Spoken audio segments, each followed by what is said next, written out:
من با تب عشق و جنون بیگانه بودم تا کنون. شد با تو دل از خود برون، بر عشق پاکم شک نکن. من با تب عشق و جنون بیگانه بودم تا کنون.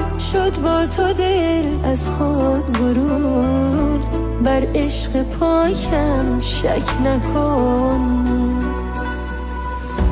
ای جان و هم جانان من، ای درد و هم درمان من، ای نور این چشمان من، بر عشق پاکم شک نکن.